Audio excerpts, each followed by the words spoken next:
Setelah kita mempelajari struktur sastra Kejadian pasal 6 ayat 9 sampai pasal 11 ayat 9, kini kita dapat mengajukan pertanyaan kedua. Mengapa Musa menuliskan kisah tentang air bah ini dan tatanan yang baru yang dihasilkan? Pelajaran-pelajaran apakah yang sedang ia ajarkan kepada orang Israel ketika mereka mengikuti dia menuju ke tanah perjanjian? Tentu saja kita dapat yakin bahwa Musa menulis tentang air bah Nuh dan arah dari tatanan yang baru untuk memberitahu Israel tentang fakta-fakta dan periode sejarah purba ini. Namun catatannya itu terlalu selektif dan berorientasi pada tema-tema tertentu, jika memang hanya itu tujuannya. Musa menulis bukan saja untuk melaporkan tentang masa lalu, melainkan untuk membimbing Israel di zamannya juga.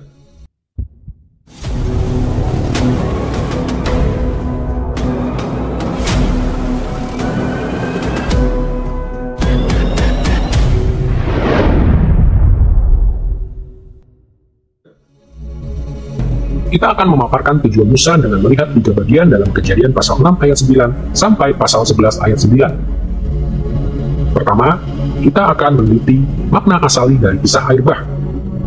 Kemudian kita akan melihat catatan Musa tentang anak-anak Nuh.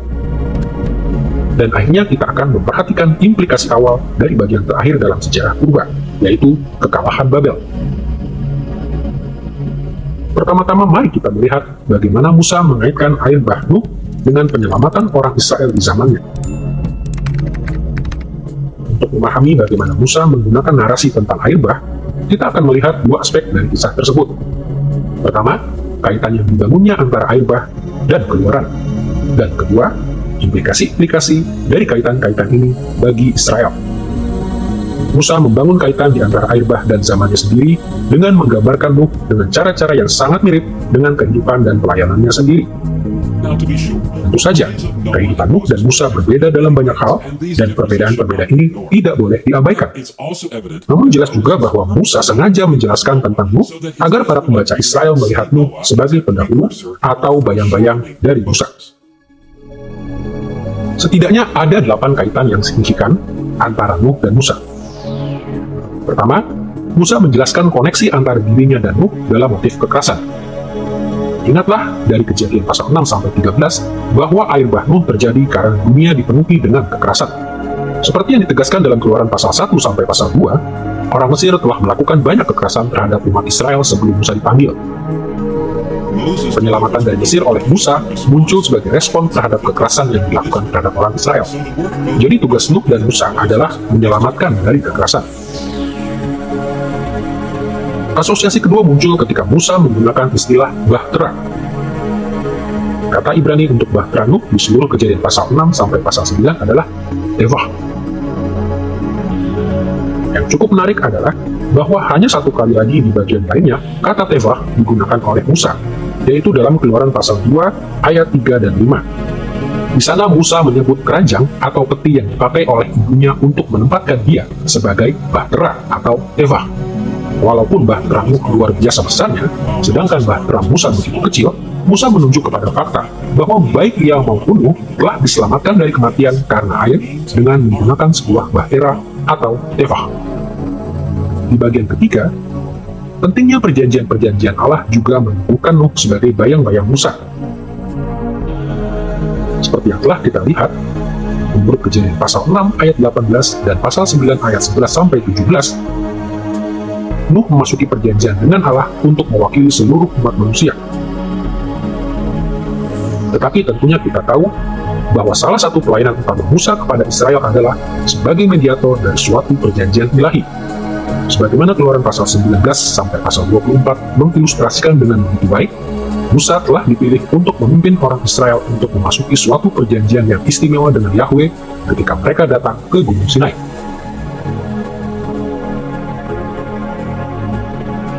Peran sentral dari penghakiman melalui air juga membangun koneksi keempat di antara kedua orang tersebut. Dalam Kejadian pasal 6 sampai pasal 9, Allah menyelamatkan Nuh dan keluarganya dengan membawa mereka dengan selamat melalui air bah yang membinasakan orang-orang fasik di bumi. Sama halnya seperti yang dinyatakan kepada kita oleh Keluaran pasal 13 sampai pasal 15. Musa membawa Israel keluar dari Mesir dengan melintasi air Laut Tebrau, yaitu air yang kemudian membinasakan tentara Mesir para penindas itu. Dalam bagian kelima, Allah membuat angin berhembus untuk membalikan kembali aliran air di zaman Nuh maupun zaman Musa. Seperti yang telah kita baca, menurut Kejadian pasal 8 ayat 1, Allah membuat angin berhembus untuk mengeringkan air bah Nuh. Sama halnya, menurut Keluaran pasal 14 ayat 21, di Laut Tebrau, Tuhan menguakkan air laut dengan perantaraan angin timur yang keras. Kaitan keenam muncul dalam penekanan pada binatang. Seperti yang kita ketahui dari Kejadian pasal 6 ayat 19, Allah memerintahkan Nuh untuk membawa binatang-binatang ke dalam bahtera. Dalam 4 peristiwa, Kitab Keluaran menyebutkan tentang banyak binatang yang meninggalkan Mesir bersama orang Israel. Sama seperti Allah menetapkan Nuh untuk membawa binatang-binatang ke dalam dunia di zamannya, Allah juga menetapkan agar Musa membawa binatang-binatang ke tanah perjanjian.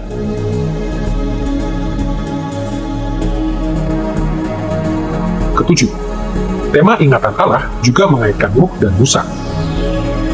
Anda tentu ingat bahwa dalam Kejadian pasal 8 ayat 1, ketika air bergelora di zaman Nuh, Allah bertindak untuk kepentingan Nuh karena Allah mengingat Nuh. Allah telah mengikat perjanjian dengan Nuh bahwa ia akan menyelamatkan Nuh dari air bah, dan ia mengingat perjanjian itu. Dengan cara yang hampir sama, Allah memberitahu Musa bahwa ia melepaskan Israel dari Mesir karena ia mengingat perjanjiannya. Dengarkan apa yang Allah katakan kepada Musa dalam Keluaran pasal 6 ayat 4 berikut. Tapi aku sudah mendengar juga orang-orang Israel yang telah diperbudak oleh orang Mesir, dan aku ingat kepada perjanjianku. Ingatan Allah memainkan peran yang penting pada masa air bah dan masa keluaran. Akhirnya, berkat-berkat alam juga mengasosiasikan Nuh dengan Musa. Nuh menghantar umat manusia kepada dunia yang baru, di mana Allah berjanji akan terdapat tatanan alam yang permanen dan stabil yang akan menguntungkan manusia. Dengan cara serupa, Musa memberitahu Israel bahwa di tanah perjanjian, alam akan tetap konstan dan menguntungkan dengan cara yang sama.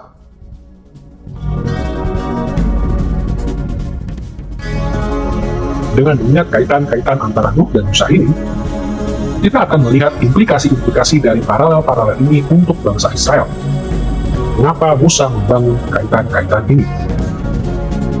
Untuk memahami implikasi-implikasi awal dari materi ini, kita harus ingat bahwa umat Israel telah benar-benar melakukan pemberontakan yang serius terhadap Musa, mempertanyakan otoritas dan hikmat dari programnya, yaitu keluar dari pendudukan. Tantangan-tantangan terhadap pelayanannya ini mendorong Musa untuk membangun kaitan-kaitan antara dirinya dengan Nuh. Allah telah memakai Nuh dalam air bah penyelamatan untuk menebus umat manusia dari kekerasan zaman purba yang mengerikan, dan untuk membangun kembali umat manusia dalam dunia baru yang penuh berkat. Dan dengan cara yang sama, Allah telah memilih Musa untuk melepaskan Israel dari kekerasan orang Mesir yang mengerikan dan menghantar Israel ke dalam dunia yang baru di tanah perjanjian. Rancangan Musa untuk Israel begitu mirip dengan air bah Nuh, sehingga tidak seorang pun dapat menyangkal bahwa itu berasal dari tangan Allah.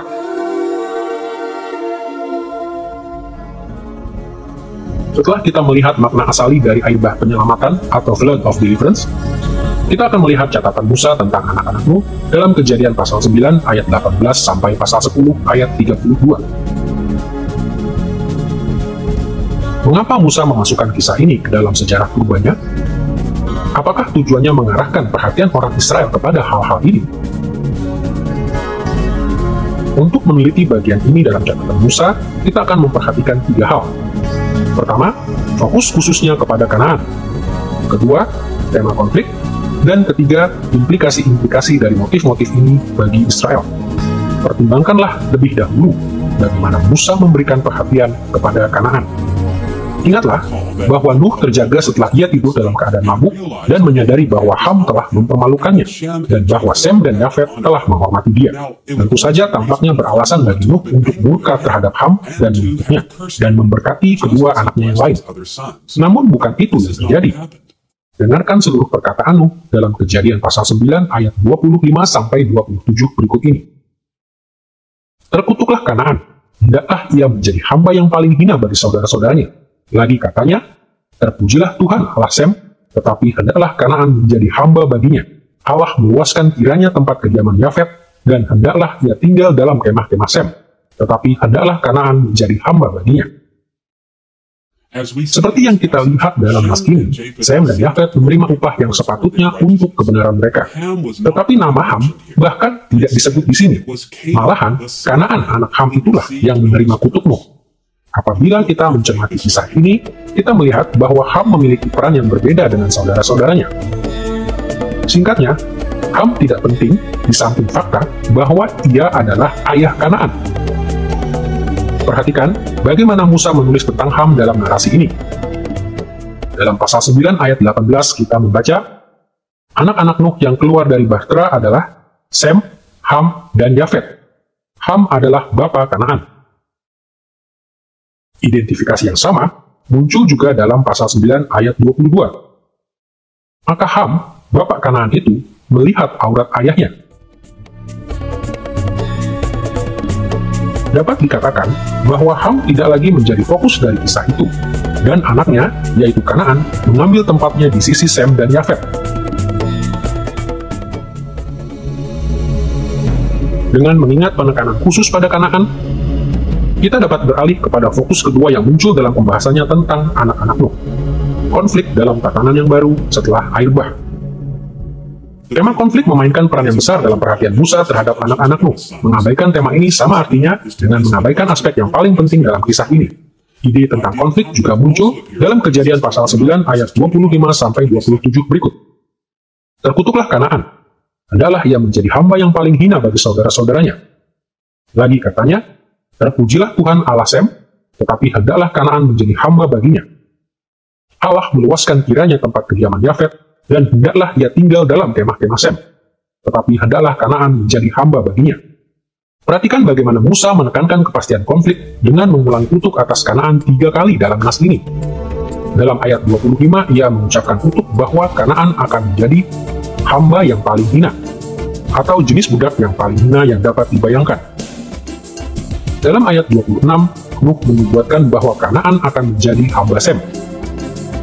Dan di dalam ayat 27, Musa menambahkan bahwa Kanaan akan menjadi hamba Yafet juga.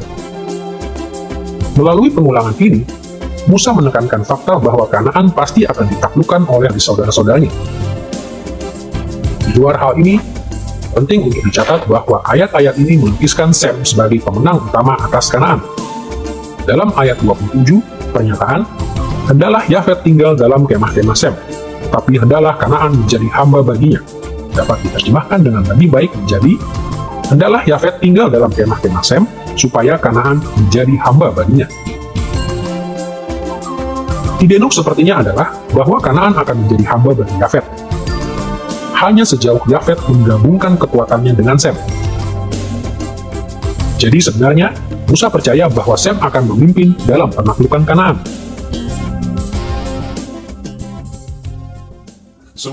Jadi kita melihat dalam nas ini bahwa Musa meneguhkan suatu unsur penting dari tatanan yang baru setelah air bah yang benar-benar tidak diharapkan. Ia memahami bahwa masa depan umat manusia akan melibatkan konflik yang dramatis, di mana keturunan Sem akan menaklukkan keturunan Kanaan. Berkaitan dengan perhatian Musa terhadap Kanaan dan tema tentang konflik, kita dapat melihat implikasi-implikasi awal tentang anak-anak Nuh bagi Israel kuno. Mengapa Musa memasukkan peristiwa-peristiwa ini dalam catatannya tentang keteraturan atau tatanan yang baru setelah air bah? Musa memiliki alasan yang sangat spesifik untuk menggambarkan tatanan yang baru itu demikian. Konflik antara Sem dan Kanaan berbicara langsung kepada kebutuhan orang Israel sebagai pembacanya. Konflik itu berbicara kepada dimensi yang penting sekali dalam kehidupan mereka. Kunci untuk memahami tujuan Musa muncul dalam Kejadian pasal 10 ayat 18-19. Setelah mendaftarkan beberapa keturunan Kanaan, Musa menulis bahwa, kemudian berseraklah kaum-kaum orang Kanaan itu. Daerah orang Kanaan adalah dari Sidon ke arah Gerar, sampai ke Gaza, ke arah Sodom, Gomora, Adma, dan Zeboim, sampai ke Lasa. Rujukan-rujukan geografis yang agak spesifik ini tidak asing bagi orang Israel sebagai pembaca pertama Musa. Keturunan Kanaan atau orang Kanaan telah mendiami wilayah yang membentang dari utara ke selatan, dari Sidon ke Gaza, dan sampai ke wilayah Sodom dan Gomora. Musa khususnya berfokus pada keturunan Kanaan yang telah tinggal di tanah perjanjian. Sebagaimana bangsa Semit dipanggil secara khusus oleh Allah, umat Israel harus memasuki tanah milik orang Kanaan ini dan mengklaimnya sebagai milik mereka sendiri. Jadi kita melihat bahwa tulisan Musa tentang anak-anak Nuh tidak sekedar dirancang untuk memberikan catatan tentang masa lampau. Tulisan itu dirancang untuk memberikan latar belakang untuk panggilan Musa kepada Israel untuk terus melangkah kepada pendudukan, sama seperti yang telah Allah tetapkan dalam sejarah purba. Sebagai akibatnya, orang Israel yang menolak panggilan Musa untuk menduduki tanah Kanaan bukan sekedar menentang Musa. Mereka sebenarnya melawan rencana Allah, tatanan yang telah Allah tegakkan untuk dunia setelah air bah.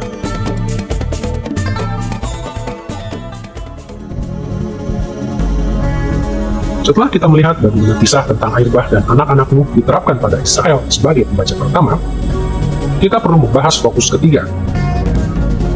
Maksud awal Musa ketika menulis tentang kekalahan Babel dalam Kejadian pasal 11 ayat 1-9. Untuk memahami bagaimana Musa menginginkan orang Israel untuk menerapkan kisah kekalahan Babel ini dalam kehidupan mereka, kita akan mengamati 3 aspek dari nas ini. Pertama, gambaran Musa tentang kota itu. Kedua, gambaran Musa tentang kemenangan Yahweh. Dan ketiga, implikasi-implikasi bagi orang Israel ketika mereka bergerak menuju ke tanah perjanjian. Marilah kita melihat terlebih dahulu gambaran kotanya. Kita perlu memperhatikan bahwa nama kota itu, Babel, ada kaitannya dengan kota yang belakangan dikenal dengan nama Babylon. Pada zaman Musa, kota Babylon sangat terkenal di wilayah timur dekat kuno. Kota itu telah menjadi pusat peradaban selama bertahun-tahun dan reputasinya telah mencapai proporsi mitos. Jadi ketika Musa menulis tentang suatu tempat yang disebut Babel setelah air bah, orang Israel sebagai pembacanya akan langsung mengenali tempat ini sebagai asal mula dari pusat kota yang agung di zaman purba. Aspek kedua yang penting dalam Kejadian pasal 11 ayat 1-9 adalah cara Musa menggambarkan kemenangan Yahweh atas kota purba yang hebat ini. Pada beberapa bagian dalam kisah ini, Musa memamerkan kemegahan dan kemenangan Allah dengan mengontraskan perspektif penduduk Babel dengan perspektifnya sendiri yang benar. Perhatikan cara Musa membahas tema penyerakan, atau dalam bahasa Ibrani, kata kerja putz. Di satu sisi, penduduk Babel sangat khawatir dengan kemungkinan bahwa mereka akan terserak. Dalam pasal 11 ayat 4, kita mendapati bahwa mereka membangun kota itu agar mereka jangan terserak ke seluruh bumi. Namun secara kontras, Musa 2 kali melaporkan bahwa Allah justru melakukan hal yang tidak diinginkan oleh orang Babel. Dalam pasal 11 ayat 8 kita membaca bahwa demikianlah mereka diserahkan Tuhan dari situ ke seluruh bumi. Dan sekali lagi, dalam pasal 11 ayat 9 kita menemukan bahwa dari situlah mereka diserahkan Tuhan ke seluruh bumi. Seringkali dalam perjanjian lama, istilah terserak memiliki konotasi yang sangat negatif, yaitu kekalahan total dalam pertempuran. Para prajurit yang kalah itu terserak saat musuh-musuh mereka mengejar mereka dan membunuh mereka di tengah pelarian mereka. Dan ini merupakan konotasi dalam kisah ini juga. Musa menyajikan kisah ini sebagai suatu catatan tentang kemenangan yang luar biasa bagi Yahweh. Yahweh memanggil para tentara surgawinya untuk berperang melawan kota Babel dan mengejar penduduknya yang melarikan diri ke seluruh muka bumi. Cara lain Musa mengontraskan perspektifnya dengan perspektif penduduk Babel adalah dalam hal ukuran kota dan menaranya. Menurut Kejadian pasal 11 ayat 4, penduduk Babel menginginkan sebuah menara yang puncaknya mencapai langit, tempat Allah-Allah mereka. Namun Musa mencemooh ide ini. Sebaliknya dalam Kejadian pasal 11 ayat 5, ia menulis, "Lalu turunlah Tuhan untuk melihat kota dan menara yang didirikan oleh anak-anak manusia itu." Kata Ibrani Yarad, yang di sini diterjemahkan turun, mempunyai konotasi yang agak khusus dalam kisah ini. Allah tidak sekedar melihat kota itu. Ia bahkan tidak sekedar datang ke kota itu. Sebaliknya, Ketika penduduk Babel ingin membangun sebuah menara yang puncaknya sampai ke langit, Musa bersikeras bahwa Yahweh harus turun dari ketinggian langit hanya untuk melihat kota itu. Jadi kita melihat bahwa Musa menertawakan imajinasi dari para penduduk Babel. Dari perspektif Yahweh, kota ini hanyalah sebuah titik kecil. Akhirnya, kita perlu melihat bagaimana kekalahan Babel membuat Musa mengolok-olok reputasi dari kota purba ini. Penduduk kota ini menyebut kota itu Babel, yang dalam bahasa Mesopotamia, istilah Babel berarti gerbang Allah. Nama ini mengekspresikan kepercayaan bahwa zigurat mereka sebenarnya membentuk pintu gerbang kepada para Allah dan bahwa mereka dilindungi oleh penguasa-penguasa angkasa. Akan tetapi, Musa memiliki perspektif yang berbeda mengenai nama kota itu, karena Yahweh telah secara total mengalahkan Babel. Kota itu jelas-jelas bukan pintu gerbang Allah. Kalau begitu, apa arti nama itu?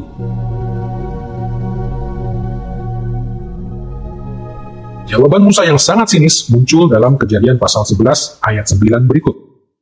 Itulah sebabnya sampai sekarang nama kota itu disebut Babel, karena disitulah dikacau balaukan Tuhan bahasa di seluruh bumi. Untuk memahami sarkasme Musa dalam ayat ini, kita perlu mengerti bagaimana ia memainkan bunyi dari dua kata Ibrani. Pertama, ia berkata, itu sebabnya nama kota itu disebut Babel. Kata Ibrani untuk Babel adalah Bavel, versi Ibrani untuk istilah yang dipakai oleh penduduk Mesopotamia untuk menamai tempat itu. Namun kemudian Musa menjelaskan bahwa kota itu memakai nama tersebut karena Tuhan telah mengacau balaukan bahasa manusia di tempat itu. Kata Ibrani yang terjemahkan kacau balau adalah balau, yang bunyinya cukup mirip dengan Bavel dalam bahasa Ibrani, sehingga sarkasme Musa berhasil. Ia mencerca kota kuno itu dengan mengatakan bahwa alasan sesungguhnya kota itu disebut Babel adalah karena balau atau kekacauan yang terjadi di sana.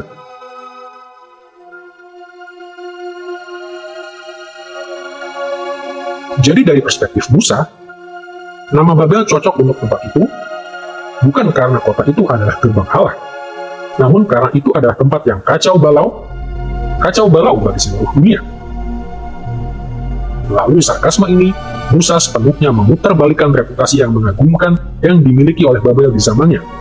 Ia membuat orang Israel tertawa terpingkal-pingkal ketika ia memberitahu mereka bahwa kemenangan Yahweh, Allah mereka, telah menghasilkan lelucon tentang kota terhebat dalam sejarah purba.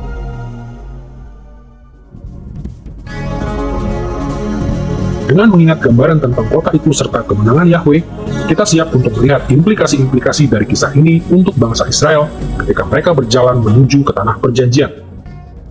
Seperti yang kita ketahui, di Kadesh Barnea, Musa mengutus mata-mata ke tanah Kanaan yang pulang dengan membawa laporan yang buruk. Mereka mengklaim bahwa Israel tidak dapat menaklukkan tanah Kanaan karena kekuatan di sana terlalu hebat. Akibatnya, orang Israel menolak untuk mendudukinya dan menghabiskan 40 tahun berikutnya dengan mengembara di padang belantara. Baru pada saat generasi berikutnya telah dewasa, Musa siap untuk memimpin Israel untuk melawan Kanaan sekali lagi. Satu aspek dari laporan buruk ini menolong kita untuk memahami signifikansi dari kekalahan Babel purba. Dengarkan apa yang dikatakan oleh para mata-mata itu tentang kota-kota Kanaan, sebagaimana dilaporkan dalam Ulangan pasal 1 ayat 28 berikut. Orang-orang itu lebih besar dan lebih tinggi daripada kita. Kota-kota di sana besar, dan kubu-kubunya sampai ke langit. Sayangnya kebanyakan terjemahan modern untuk ayat ini gagal menunjukkan kaitan antara deskripsi tentang kota-kota Kanaan ini dengan menara Babel. Ketika para mata-mata berbicara tentang kubu-kubunya sampai ke langit, istilah langit dalam bahasa Ibrani adalah Shemayim, yang sering diterjemahkan surga. Sebenarnya, istilah yang sama digunakan oleh menara Babel ketika digambarkan sebagai sebuah menara yang puncaknya sampai ke langit, dalam Kejadian pasal 11 ayat 4. Dalam kedua contoh tersebut, idenya adalah bahwa kota-kota itu tidak terkalahkan karena telah mencapai ketinggian langit. Jadi memang Musa mengaitkan antara kota Babel purba dan kota-kota Kanaan. Orang Israel berpikir bahwa kubu-kubu yang mengelilingi kota-kota Kanaan sampai ke langit, sama seperti mereka yang mendirikan menara Babel berpikir bahwa zigurat mereka telah sampai ke langit. Koneksi antara kota Babel dan kota-kota Kanaan ini menjelaskan maksud Musa. Secara sederhana, kota-kota Kanaan di hadapan orang Israel mungkin saja tampaknya telah mencapai langit. Namun, kota-kota itu tetap saja bukan tandingan kuasa Yahweh. Di zaman purba, Yahweh bertindak melawan kota terhebat yang dikenal oleh manusia yang menaranya juga dianggap sampai ke langit. Namun, kota purba ini, yang lebih besar dari semua kota Kanaan, dengan mudah dihancurkan oleh Yahweh. Sama seperti Allah telah menyelamatkan umat manusia untuk menikmati tatanan yang baru melalui air bah pada zaman purba, Ia telah menyelamatkan Israel dari Mesir. Dan sama seperti Allah telah menetapkan konflik antara Sem dan Kanaan, Musa sedang memimpin Israel ke tanah Kanaan. Dan sama seperti Allah telah mengalahkan kota Babel yang hebat, Ia juga akan memberikan kemenangan kepada Israel atas kota-kota Kanaan. Dari pasal-pasal tentang sejarah purba ini, bangsa Israel seharusnya memahami bahwa mengikut Musa menuju tanah perjanjian berarti menempuh arah yang benar.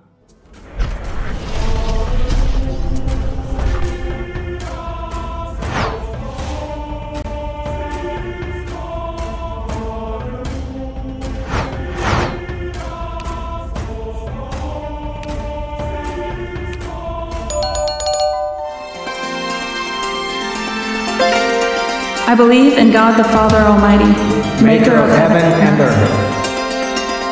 I believe in Jesus Christ, His only Son, our Lord, who was conceived by the Holy Spirit and born of the Virgin Mary.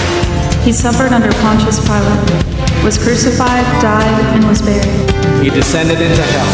The third day he rose again from the dead. He ascended into heaven and is seated at the right hand of God the Father Almighty. From there he will come to judge the living and the dead. I believe in the Holy Spirit, the Holy Catholic Church, the communion of saints, the forgiveness of sins, the resurrection of the body, and the life everlasting.